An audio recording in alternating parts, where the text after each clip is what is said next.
കേരളത്തിൻ്റെ കടൽ തീരങ്ങൾ നൂറ്റാണ്ടുകളായി തന്നെ വ്യാപാരത്തിൻ്റെയും സംസ്കാരത്തിൻ്റെയും സംഗമഭൂമിയായിരുന്നു. അറേബ്യൻ കടലിൻ്റെ തിരകളോടൊപ്പം പുതിയ വിശ്വാസങ്ങളും ആശയങ്ങളും ഈ മലയാള മണ്ണിലേക്ക് എത്തിയിരുന്നു. അങ്ങനെ തന്നെയാണ് ഇസ്ലാമിൻ്റെ ദിവ്യ സന്ദേശവും ഈ മണ്ണിൽ പാദം വെച്ചത്.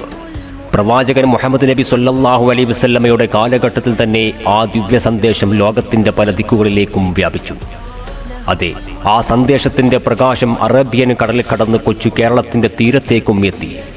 ആ ദൗത്യത്തിന് നേതൃത്വം നൽകിയവരിൽ പ്രധാനിയായിരുന്നു മഹാനായ മാലിക് ദിനാറും സംഘവും.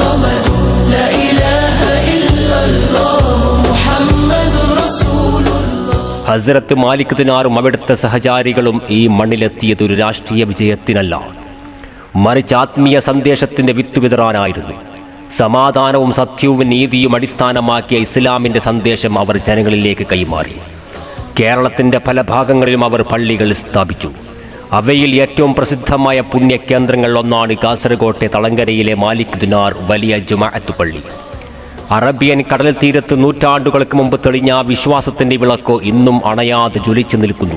കാലം മാറിയാലും ആ സന്ദേശത്തിൻ്റെ പ്രകാശം കേരളത്തിൻ്റെ മണ്ണിൽ മനുഷ്യരെ സത്യത്തിലേക്കും സമാധാനത്തിലേക്കും വിളിച്ചുകൊണ്ടേയിരിക്കുന്നു. കാസർഗോഡ് നഗരത്തിൻ്റെ ആത്മീയ ചരിത്രത്തിൽ ഏറ്റവും പ്രധാനപ്പെട്ട സ്മാരകങ്ങളിൽ ഒന്നാണ് തളങ്കരയിലെ ചരിത്രപ്രസിദ്ധമായ വലിയ ജുമാഅത്ത് പള്ളി.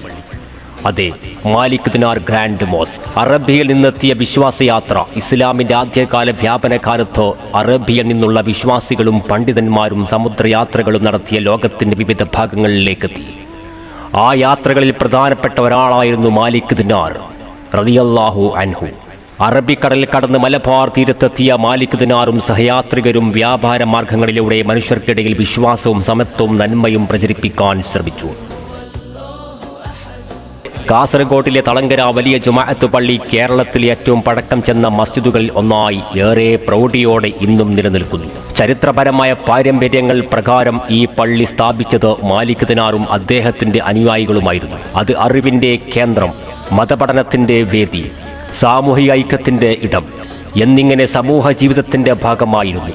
കാസർഗോഡിൻ്റെ ഒട്ടേറെ ആത്മീയ മത സാംസ്കാരിക വളർച്ചയ്ക്കോ ഈ പള്ളി ചുറ്റിപ്പറ്റി നിർവഹിക്കപ്പെട്ടിട്ടുണ്ട്.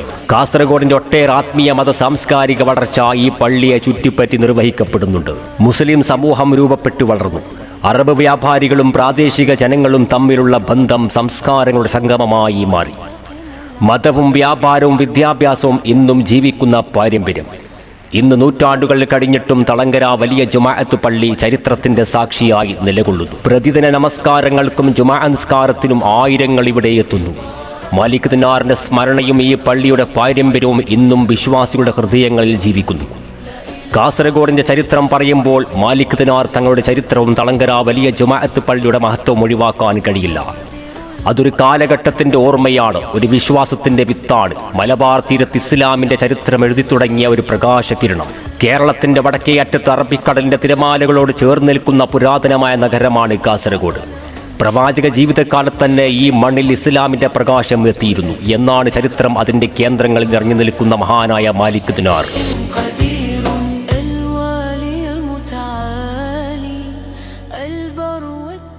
അറബിയിൽ നിന്നുള്ള ദൗത്യം ഇസ്ലാമിൻ്റെ മഹത്തായ സന്ദേശം ലോകത്തിൻ്റെ പല ഭാഗങ്ങളിലേക്കും വ്യാപിച്ച കാലം.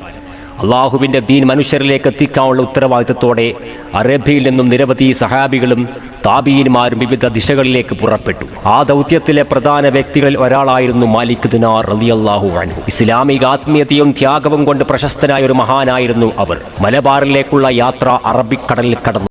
വ്യാപാര കപ്പലുകളോടൊപ്പം ഇസ്ലാമിൻ്റെ സന്ദേശവാഹകർ മലബാർ തീരത്തെത്തി. അവരുടെ യാത്ര ഒടുവിൽ എത്തിച്ചേർന്നത് മലബാറിൻ്റെ തീരദേശ നഗരങ്ങളിലേക്കായിരുന്നു. അവയിൽ പ്രധാനപ്പെട്ട സ്ഥലമാണ് ഇന്നത്തെ കാസർഗോഡ്. കേരളത്തിലെ ഏറ്റവും പുരാതന മസ്ജിദുകളൊന്നായി ഇതിനെ ചരിത്രം രേഖപ്പെടുത്തുന്നു. വിശുദ്ധ റമദാൻ മാസത്തിലെ 27-ാം രാവും റമദാനിൽ അവസാന ജുമുഅയും അത് ഇവിടത്തെ വിശ്വാസത്തിൻ്റെ മഹാസംഗമം തന്നെ. പുണ്യങ്ങൾ നിറയുന്ന ഈ ദിനരാത്രങ്ങൾ വിശ്വാസങ്ങളുടെ വൻ തിരക്ക് തന്നെ. വടക്കൻ കേരളത്തിൻ്റെ ചരിത്രവും ആത്മീയതയും ഒന്നിച്ചു ശ്വാസമെടുക്കുന്ന പുണ്യഭൂമിയാണ് മാലിക് ദിനാർ. നൂറ്റാണ്ടുകളുടെ ചരിത്രം തങ്ങിയിരിക്കുന്ന ഈ പള്ളി ഓരോ റമദാനിലും വിശ്വാസത്തിൻ്റെ മഹാസമുദ്രമായി ഒഴുകുന്നു.